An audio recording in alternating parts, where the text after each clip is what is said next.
Hey, what is going on, guys? Hex coming back in today with a brand new video, and as always, down in the title below, the topic we're talking about today. So, what do the Fairy Tail post credits mean? And just before we hop into the video, no, I have not seen the movie, so don't ask me where to watch it. But I have seen the post credits of Fairy Tail Dragon Cry the movie. And that's where things actually do get interesting. So if you guys don't want to be spoiled or whatever, you don't have to watch the video, obviously, right? But for people who do, we're going to be starting the video in 3, 2, 1. Spoilers on.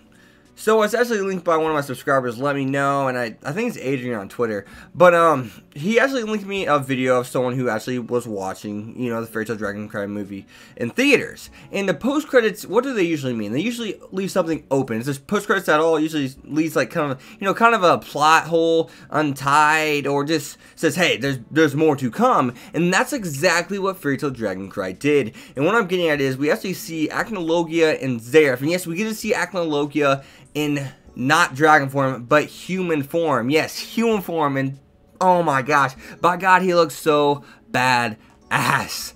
The thing that, the human form that they talked about and discussed during, I think, was it the Magic Games? I think Fairy Tail 2014 Magic Games. Oh, his anime character looks so badass, dude. Oh, it looks so cool. But other than that, we see him as Zeref there. And why would they introduce Acnologia if they actually, in his human form, why would they introduce him if there wasn't going to be more? Why even have a post credit? And at the same time, this timeline, just before we get into the last point I'm going to make here, this timeline of Fairy Tail, it's taking place right after where Fairy Tail 2014 ended, and in between the Alvarez arc. And if you guys don't know what the Alvarez arc is, it's the last arc of Fairy Tail. That's where the manga is at. And if you guys still don't know where I'm getting at here, you're not as inept with anime and manga. Most animes follow light novels and or mangas, given the mangas and light novels always being ahead 99% of the time, and that is the case for Fairy Tail. So we have Zeref saying, in Natsu, the final battle is about to begin. The final fight is about to begin, and that's what Alvarez is, known for. It is the final fight for Fairy Tail in the manga. It's the closing war. Alvarez arc is the very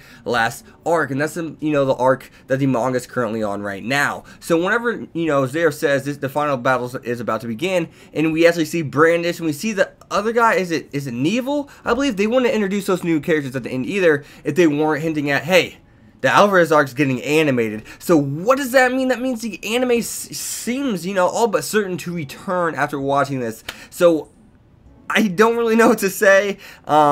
Just seeing the post credits, in that, there's no way they'd have those post credits if it wasn't coming back. And if something, maybe by some chance something happens. Hiro did say the anime would return, and then they said that an anime project in store. But hey, if he's leaving open credits like that, there's no way he'd have Zeref say, in Natsu, the final battle is about to begin. There's no way he wouldn't have him saying that unless the anime was going to return, because us anime-only viewers, well, we don't know what that is, and in the timeline sense, the manga viewers would have already known that Alvarez arc is coming, so it wouldn't have worked. So it's only one thing it could be pointing at, and that's the return of Fairy Tail, the anime.